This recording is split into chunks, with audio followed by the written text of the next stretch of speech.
Assalamu alaikum. Today our first lecture of online classes, Principle of Economics, and the topic is supply. Supply को आज हम लोग discuss करेंगे. Long question बाजू का पेपर में आ जाया करता है. इसमें सबसे पहले देखिए हम लोग आपने डिमांड को पढ़ा. डिमांड में आप लोगों ने जो डिस्कस किया था उसमें लॉ ऑफ डिमांड डिस्कस किया, इलास्टिसिटी ऑफ डिमांड किया. इलास्टिसिटी में आपने दो टॉपिक्स कवर किए जिसमें method of measurements of elasticity of demand था और types of elasticity of demand था.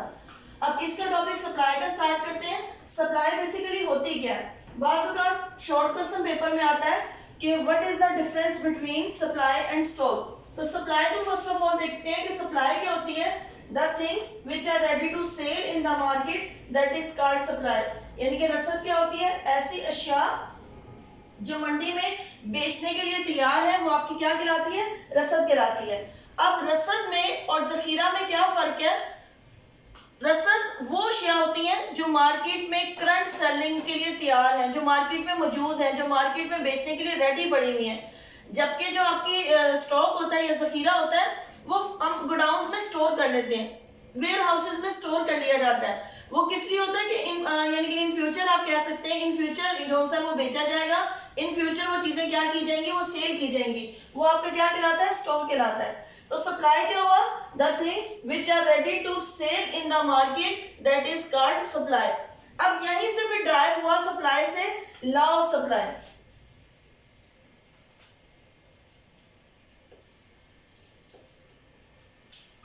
लॉ ऑफ सप्लाई किसको हम कहते हैं? कानून रसद को. कानून रसद है क्या? देखिएगा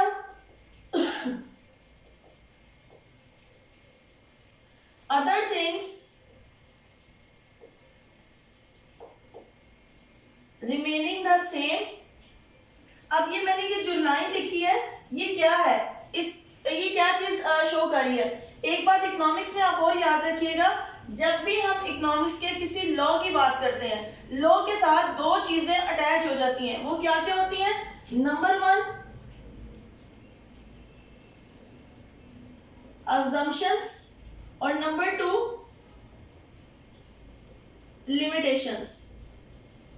assumptions क्या होती हैं? मफरूजात और लिमिटेशन क्या है? हदूद. मफरूजात क्या है? ऐसी अशिया जिनको हम फर्ज करें तो लॉ अप्लाई होगा, अगर हम ये बातें फर्ज नहीं करते तो हमारा जो लॉ है वो अप्लाई नहीं होता. हदूद क्या है? कि एक लिमिट तक तो हमारा लॉ अप्लाई होता है, उस लिमिट के बाद लॉ अप्लाई. जैसे आपने लॉ ऑफ डिमांड में पढ़ा था कि भाई सपोज करें कि अगर प्राइस कम होती है तो डिमांड ज्यादा होती है, लेकिन अगर हमारा फैशन चेंज हो जाए तो लॉ आपका डिमांड अप्लाई नहीं होता. अगर हमारी इनकम चेंज हो जाए तो लॉ ऑफ डिमांड अप्लाई नहीं होता. तो एक लिमिट तक तो हमारे लॉ अप्लाई होते हैं, उस लिमिट के बाद फिर हमारे लॉ अप्लाई नहीं होते. देखिएगा ये जो मैंने वर्ड्स लिखा other things remaining the same, ये आपकी अजम्पशन है.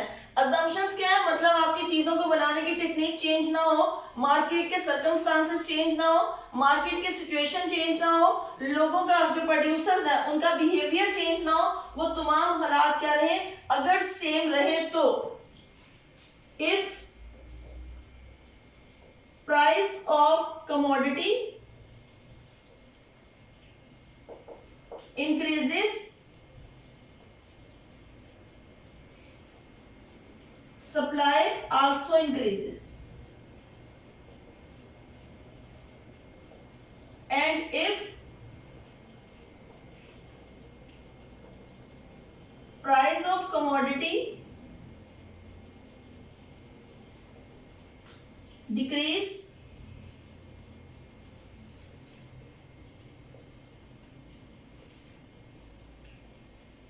Supply also decrease. उर्दू में देखिएगा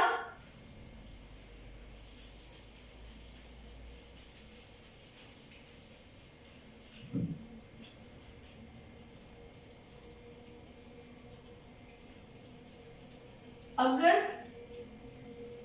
तमाम हालात साजगार रहे, किसी भी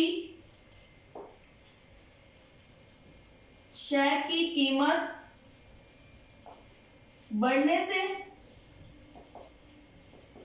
उसकी रसद भी बढ़ जाती है और किसी भी शेयर की कीमत कम होने से उसकी रसद भी कम हो जाती है। लॉ ऑफ डिमांड आपने पढ़ा, वो इसके ऑपोजिट था।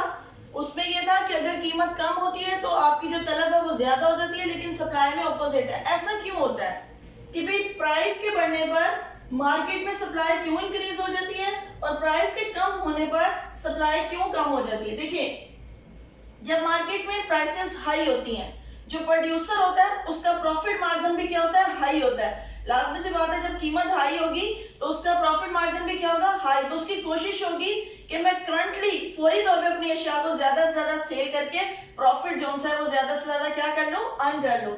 लेकिन इसके ऑपोजिट जब प्राइसेस कम होना शुरू हो जाती है, फिर लोग क्या करना शुरू कर देते हैं? अपनी अशिया को स्टॉक करना शुरू कर देते हैं फ्यूचर सेलिंग के लिए। वो कहते हैं कि जब फ्यूचर में प्राइसेस हाई होंगी तो हम तब सेल करेंगे, अभी प्राइसेस आपकी क्या है? कम है, तो अभी हम जो है वो क्या कर रहे हैं कि सप्लाई ज्यादा मार्केट में नहीं करते, क्योंकि उनका प्रॉफिट मार्जिन क्या हो जाता है? कम हो जाता है। इकोनॉमिक्स के सब्जेक्ट में आपने ग्रामिंग नहीं करनी। देखिए, डेफिनेशन से ही हमारा जो नाम से हमारी डेफिनेशन बनती है कि लॉ ऑफ सप्लाई है, और डेफिनेशन से आपका क्या बनेगा? स्केड्यूल। स्केड्यूल से आपकी क्या बनेंगे? डायग्राम्स। डायग्राम से आपके ऑनवर्ड जो है वो अजम्पशन और लिमिटेशंस। देखिएगा,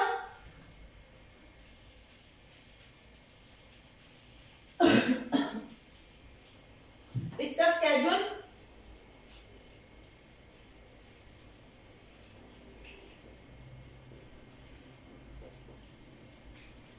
बल्कि आपने इससे पहले इसमें एक और चीज भी लिखनी है कि इसको हेडिंग आप लोगों ने देनी है equation of law of supply. Law of supply की इक्वेशन क्या है? कानूने रसद की मसावात।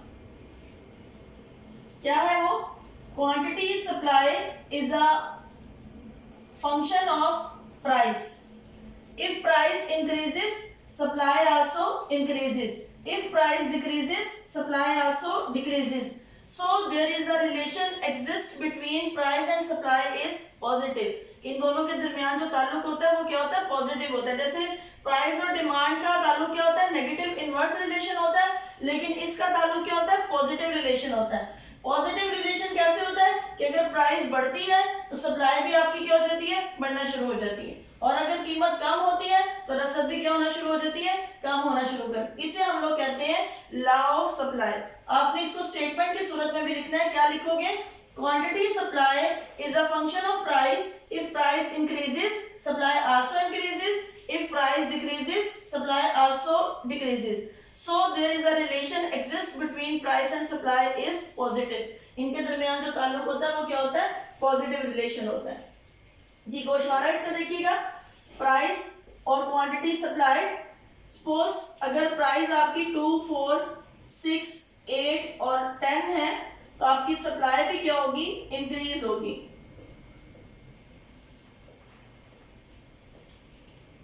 इसके ऑपोजिट भी आप बना सकते हैं। इसके ऑपोजिट क्या? अगर प्राइस आपने कम करनी है तो आपकी सप्लाई भी क्या होगी?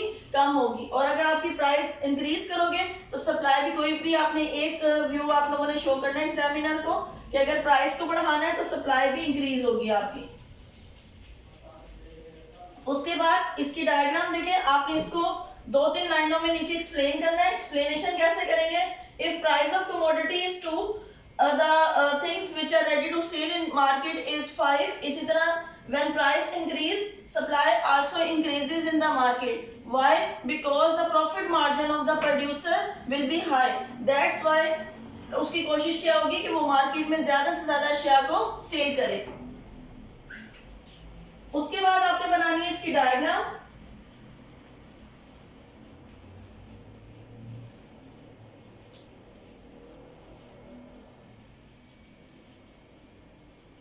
ये आपका x axis that is your y axis and that is called origin. ये आपका क्या होता है, ओरिजिन होता है। x एक्सिस पे आपको पता है हमेशा क्वांटिटी ली जाती है, क्वांटिटी सप्लाइड, और y एक्सिस पे आप क्या लेंगे, प्राइस। प्राइस आपकी 2 है, 4 है, 6 है, 8 है और क्या है, 10 है। इसी तरह आपकी सप्लाई 5 है, 10 है, 15 है, 20 है और 25 है। एक बात आप लोगों ने डायग्राम के हवाले से और याद रखनी है, हमेशा वैल्यू मिनिमम से मैक्सिमम की तरफ लेके जानी है। अब सपोज करें यहाँ पे वैल्यू 25 डिक्रीज हो रही होती, ये नहीं करना कि आपने मिनिमम वैल्यू से स्टार्ट करना है, हमेशा ओरिजिन से वैल्यू मिनिमम से मैक्सिमम की तरफ जाती है। आपने ये नहीं कर सकते 10, 8, 6, 2, 4 इस तरह से लिख दें, ऐसा नहीं होता।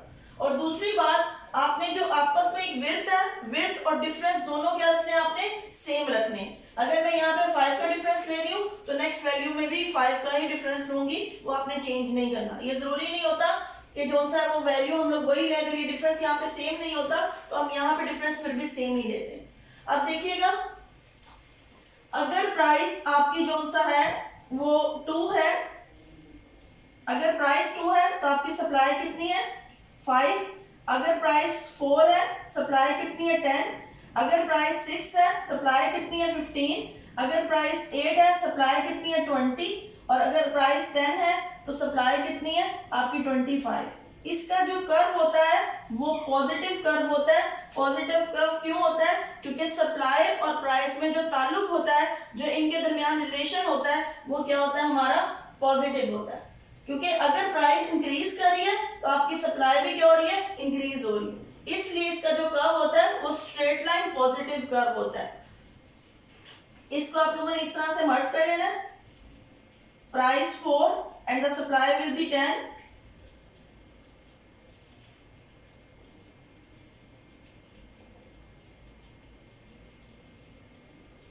आपने ये सवाल उसके बाद आपने इसकी 2 या 3 लाइनों में, जैसे आपने स्केड्यूल की एक्सप्लेनेशन की है, इसी तरह 2 या 3 लाइनों में आपने जो सा है वो इसकी एक्सप्लेनेशन करनी है कि एक्स एक्सिस पे हम क्वांटिटी सप्लाई लेते हैं और वाई एक्सिस पे क्या लेते हैं, हम लोग कीमत लेते हैं। जब भी कीमत बढ़ती है तो उसकी रसद भी क्या होना शुरू हो जाती है, बढ़ना शुरू हो जाती है। और अगर इसके ऑपोजिट भी बना सकते हैं कि अगर कीमत कम होगी तो उसकी रसद भी क्या होना शुरू हो जाएगी, कम हो जाएगी। इस तरह उसकी आपने इसके बाद आपने करनी है assumptions।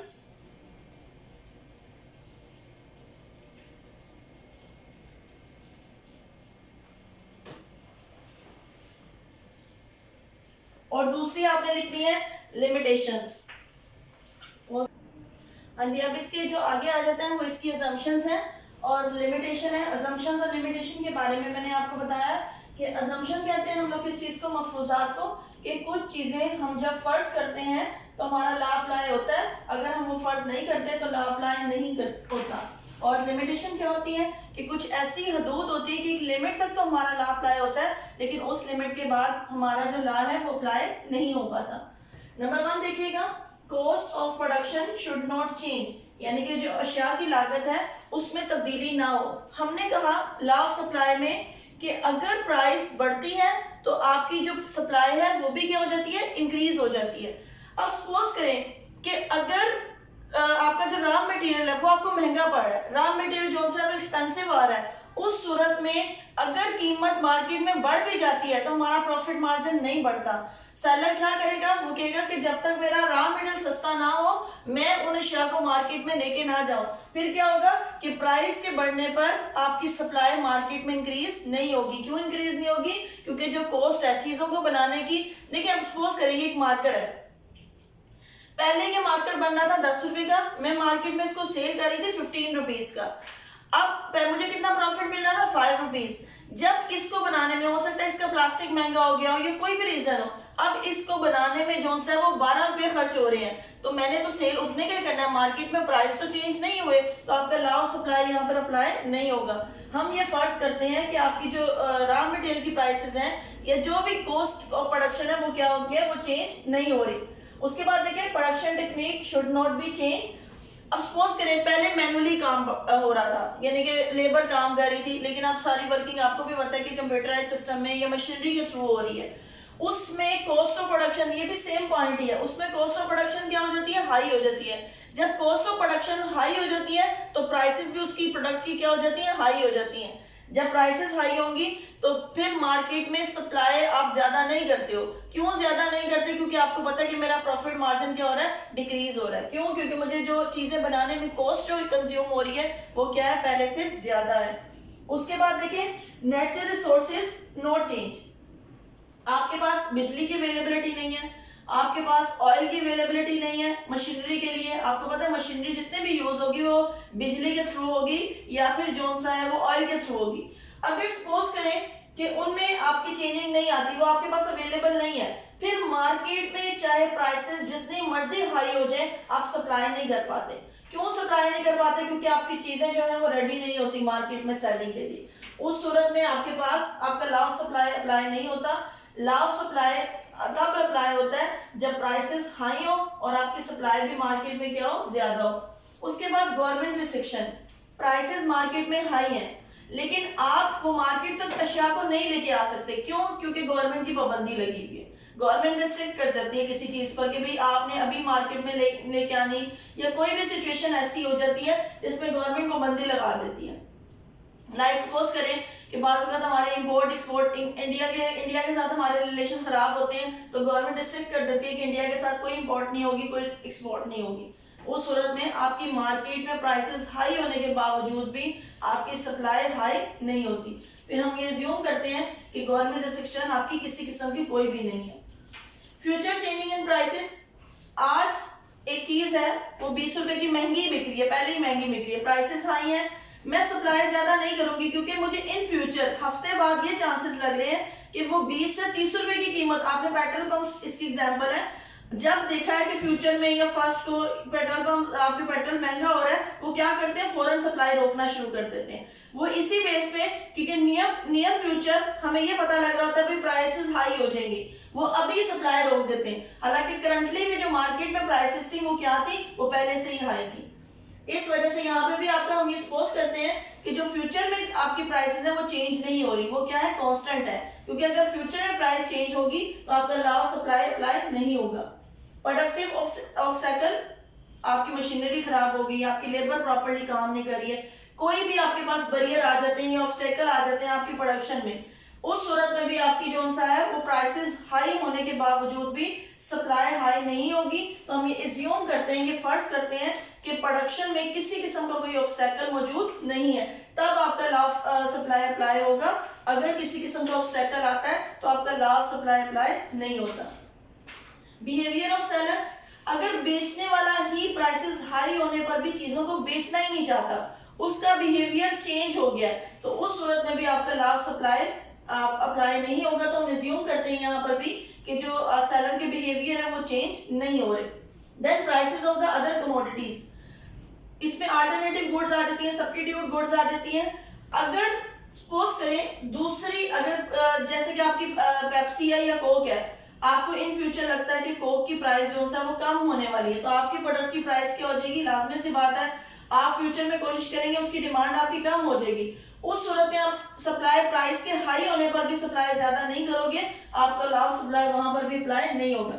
लिमिटेशन देखिएगा, कुछ ऐसी चीजें हैं जिनमें हमारा लॉ ऑफ सप्लाई अप्लाई ही नहीं होता। Number 1, transfer from one place to another, आपने सिटी चेंज कर ली है, आप सपोज करें पहले रशी एरिया पे थे, अब किसी यानी कि आप कह लें रशी एरिया में नहीं है, वहां पे पॉपुलेशन इतनी ज्यादा नहीं है, अब प्राइसेस हाई भी होंगी, आप सप्लाई नहीं हाई कर सकते। क्यों, क्योंकि आपकी लोकेशन ऑफ बिजनेस क्या हो गया, चेंज हो गया, यहाँ पे हमारा लॉ ऑफ सप्लाई अप्लाई नहीं होता। नीड ऑफ कैश, आपको फौरी तौर पे कैश की जरूरत है, फिर मार्केट में कीमत कम भी होगी, आप ज्यादा से ज्यादा चीजें क्या कर दोगे, बेच दोगे। क्यों, क्योंकि आपको फौरी तौर पे किस चीज की जरूरत है, कैश की जरूरत है। देन डिफेक्ट इन ट्रांसपोर्टेशन, आपकी ट्रांसपोर्टेशन में खराबी आ गई है किसी किस्म की, मार्केट तक अशिया नहीं पहुंच सकती, उसमें ड्यूरिंग ट्रांजिट आपको प्रॉब्लम है या आपके पास ट्रांसपोर्टेशन मौजूद नहीं है, तो उस सूरत में अगर मार्केट में प्राइसेस हाई भी हैं तो आपकी अशिया मार्केट में नहीं आ सकती, सप्लाई आपकी प्रॉपर्ली अवेलेबल नहीं होगी, आपका डिफेक्ट आ गया किसमें, ट्रांसपोर्टेशन में। उसके बाद देखिए पॉलिटिकल इंस्टेबिलिटी है, सियासी हालात खराब हो गए हैं, आपने देखा होगा धरनों के दौरान अगर मार्केट में अशिया आप कह रहे कीमतें ज्यादा भी हैं लेकिन रसद ज्यादा नहीं, रास्ते ब्लॉक है या कोई और रीजन हो सकती है, जब सियासी हालात खराब होते हैं उस सूरत में भी आपकी ट्रेड क्या होती है, इफेक्ट होती है। एग्रीकल्चर एंड इंडस्ट्रियल लेबर, आपकी लेबर काम करना नहीं चाहती या कोई और रीजन है, फिर प्राइसेस हाई होने पर भी आपकी सप्लाई मार्केट में नहीं पहुंच पाती क्योंकि आपकी जो है वो लेबर वो इफेक्टिव नहीं है, आपकी जो लेबर है वो प्रॉपर्ली वर्क नहीं करी। अच्छा, सवाल आप लोगों ने कुछ इस तरह से करना है। सबसे पहले आपने सप्लाई की डेफिनेशन के बाद आपने लॉ सप्लाई की डेफिनेशन लिखनी है। लॉ सप्लाई के बाद आपने वो जो मैंने आपको बताया इक्वेशन ऑफ सप्लाई है, लॉ सप्लाई की quantity supply is a function of price, वो आपने लिखनी है, उसको स्टेटमेंट की सूरत में भी लिखना है और इक्वेशन की सूरत में भी लिखना है। देन आपने स्केड्यूल बनाना है, स्केड्यूल के बाद उसकी एक्सप्लेनेशन, डायग्राम बनानी है, डायग्राम के बाद डायग्राम की एक्सप्लेनेशन और इसके बाद आपने अजम्पशन लिखनी है और लिमिटेशन। अच्छा, ये अजम्पशन और लिमिटेशन जो गिवन है ये काफी ज्यादा है, आपने ज्यादा से ज्यादा 3-4 अजम्पशन लिखनी है और 3-4 ही आपने लिमिटेशन लिखनी है, इतनी सारी नहीं लिखनी जो आपकी बुक में गिवन है। क्लियर?